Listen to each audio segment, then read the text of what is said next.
Doctor صاحب depression, anxiety یا ذہنی دباؤ کیسے بانجھپن پہ اثر پڑتا ہے خواتین کی؟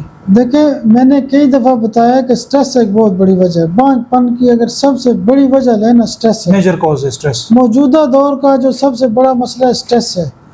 سٹریس ہے تو پھر اس کی اپنی دوائیاں ہیں. یہ سٹریس کو کیسے تھوڑا سا جو ہے وہ بیلنس رکھا جائے دیکھیں ایک تو آپ کے نظریے سے؟ دیکھیں ایک تو یہ ہوتا ہے کہ آپ بیلنس ڈائٹ لیں، واک کریں، اللہ سے دعا کریں، حوصلہ صبر پیدا کریں. ریلیشن شپس کے بھی میٹر کرتی ہیں اس میں چیزیں، ہسبینڈ وائف کا جو ریلیشن نیچر کے شپ ہے. اوپر آئیں، ٹھیک ہے، ایک دوسرے کی اہمیت کو سمجھیں، مسائل کو سمجھیں، صبر کریں، حوصلہ کریں. ریلیشن شپ جو ہے اسپاؤس کا آپس میں میاں بیوی کا، یہ بھی میٹر کرتا ہے بہت زیادہ. دیکھیں کمپرومائز ہونا چاہیے نا. ایک خاتون کی اگر شادی ہوتی ہے وہاں اور ماحول ہوتا ہے، اگلے گھر جاتی ہے تو وہ کہتی ہے جی پرانا ماحول مجھے ملے، اس کو وہاں پہ ایڈجسٹ ہونا چاہیے. ڈاکٹر صاحب جو مائنڈ سمٹمز ہوتی ہیں تو اس کو کس طرح سمجھا جاتا ہے؟ دیکھیں میں نے پہلے بھی بتایا کہ ذہنی بیماریوں کی اپنی کیفیت ہے. ہومیوپیتھی میں ذہنی بیماریوں کا بہت اچھا علاج کیا جاتا ہے. ٹھیک. جیسے میں نے اگلے دن ایک ویڈیو لگائی تھی ٹینشن ڈپریشن. اگنیشیا ایک بہت بڑی دوائی ہے. یعنی مثال کے طور پہ 100 مریض آتے ہیں میرے پاس، تقریباً ایوریج ڈیلی اتنے آتے ہیں. اس میں سے 10-15 مریض ایسے ہوتے ہیں جن کی علامات ہی مائنڈ والی ہوتی ہیں. اگر ہم ان کے اوپر مائنڈ کا ریوبرک نہیں اپلائی کریں گے، اور مائنڈ کا بہت بڑا چیپٹر ہے ہومیوپیتھی ریپٹی کے اندر، تو اس کا مطلب ہے کہ اگر سب سے بڑا چیپٹر مائنڈ کا بنا ہوا ہے تو اس کی اہمیت کو تو ہمیں اگنور نہیں کرنا چاہیے. ڈاکٹر صاحب اگر ایک جیسی علامات ہوں، مختلف میڈیسنز اس میں کام کرتی ہیں کہ نہیں کرتی؟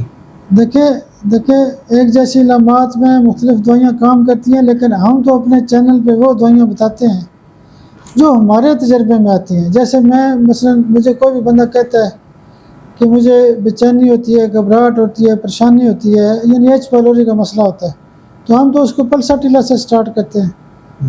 ٹھیک ہے، اسی طرح یعنی ہم نے تو اپنے تجربات بتائے ہوئے ہیں. اب ٹرائیگلاسرائڈ کے کیس آتے ہیں، ٹھیک ہے، تو ہم پلساٹیلا کولیسٹرینم دے دیتے ہیں. یورک ایسڈ آتا ہے تو ہم کالسیکم دے دیتے ہیں. میرے اپنے تجربات ہیں وہ میں نے شیئر کیے ہیں، اور اس سے بڑا دوستوں کو فائدہ ہوتا ہے. کیونکہ پرسنل ایکسپیرینس جو ہوتا ہے آپ کا وہ میٹر زیادہ کرتا ہے، لوگ اس کی طرف زیادہ انکلائنڈ بھی ہوتے ہیں. میرے جتنے بھی مطلب ہے کہ چینل کو لوگوں نے سبسکرائب کیا، وہ کہتے ہیں ڈاکٹر صاحب بہترین معلومات ملی ہیں، پھر ہم نے آزمایا تو ہمیں بڑا فائدہ ہوا ہے.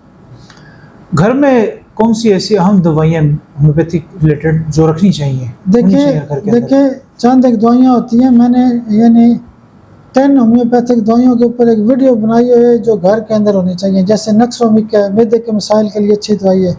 اگنیشیا ٹینشن کی دوائی ہے. رسٹاکس دردوں کی دوائی ہے.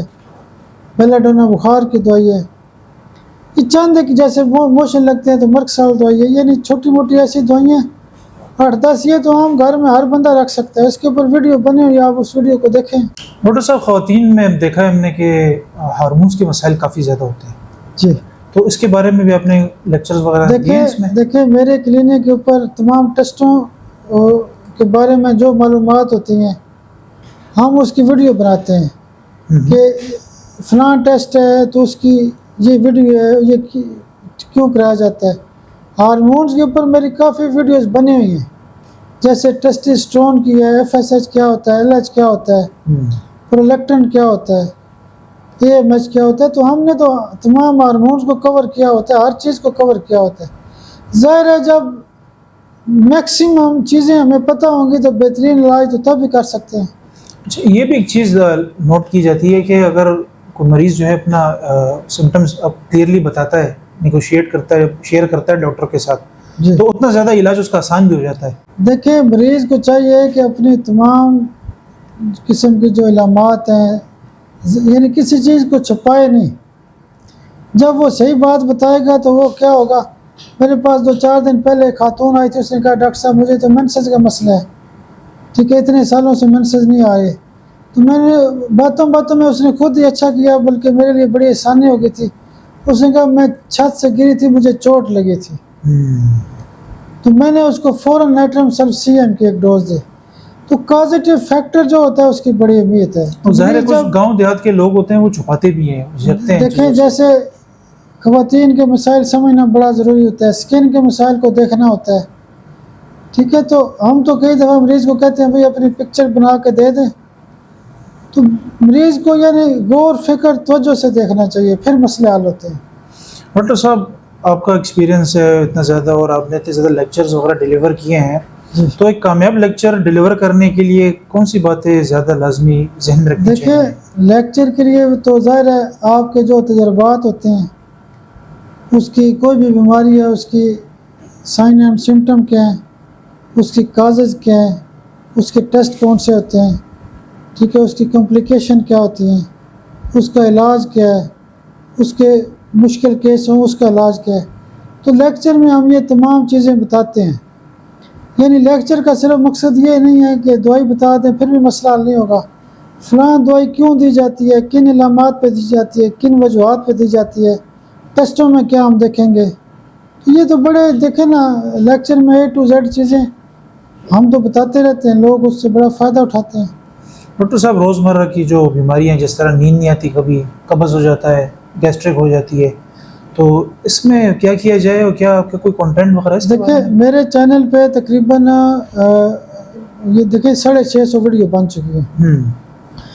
تو 650 کے اندر یعنی تقریباً ہر مرض کو ڈسکس کیا گیا ہے، باریکی کے ساتھ. خاص کر کے جو روزمرہ کی بیماری جیسے قبض ہے، بواسیر ہے، بلڈ پریشر ہے، یورک ایسڈ ہے، بال گرنے ہیں، نظر کمزور ہے، اسکن کے مسائل ہیں، خارش ہے، ٹھیک ہے، پیٹ درد ہوتا ہے، موشن ہے. ہم نے تو ہر چیز کو کور کیا ہوا ہے. کور اس لیے کیا کہ جو میرے ذاتی تجربات ہوتے ہیں وہ میں نے بتائے ہوئے ہیں. ڈاکٹر صاحب آج کل دیکھ رہے ہیں ہم لوگ ایک نئی کچھ بیماری ذہنی جو ہے وہ بچوں میں بھی کافی پائی جا رہی ہے، جو آٹزم کے شکار ہوتے ہیں. اس کے بارے میں کچھ میں بتائیے نے تھوڑا اس سا. کے اوپر بہت زیادہ ویڈیو بنائی ہوئی ہیں کہ جو بچوں کی بیماریاں ہوتی ہیں جیسے سپی چائلڈ ہے، ڈیف اینڈ ڈمب ہے، اس کے علاوہ جو ڈیلیڈ مائلڈ سنڈروم ہے، آٹزم ہے، یا اور بہت سی ADHD کی بیماریاں، اس پہ بھی بہت زیادہ ویڈیو پڑے گی. آپ توجہ سے اس کو دیکھیں گے، سرچ کریں گے تو آپ کو ہر قسم کی ویڈیو ملے گی. ڈاکٹر صاحب اگر ایک کامیاب ہومیوپیتھک ڈاکٹر بننا پڑے تو اس کے اندر کیا خوبیاں ہونی چاہیے؟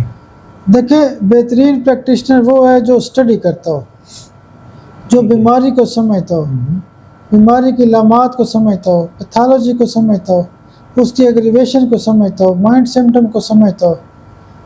ٹھیک ہے، ہم یہ تو نہیں کر سکتے کہ ہم ایک چیز کو ہی دیکھتے ہیں. جب تک آپ اوور آل بیماری کو نہیں سمجھیں گے تو پھر علاج نہیں ہوتا. تو ڈاکٹر جو ہے وہ اسٹڈی کس طرح ضروری ہے، کے، اسٹڈی. ٹھیک ہے، اسٹڈی تو کافی امپورٹنٹ ہے. وہ کسی بھی فیلڈ میں آپ چلے جائیں تو آپ کا اسٹڈی مٹیریل آپ کے پاس ہوگا. آپ اسٹڈی جتنی زیادہ کریں گے کیونکہ ایڈوانسمنٹ ہو رہی ہے ہر جو دن. ڈاکٹر ہوتا ہے نا وہ انسان کا علاج کرتا ہے اور انسان کو سمجھنا مشکل کام ہے. جیسے میں آپ کو مثال دیتا ہوں کہ ایک بندہ ہے وہ دل کو دیکھ رہا ہے یا لیور کو دیکھ رہا ہے یا گردوں کو دیکھ رہا ہے.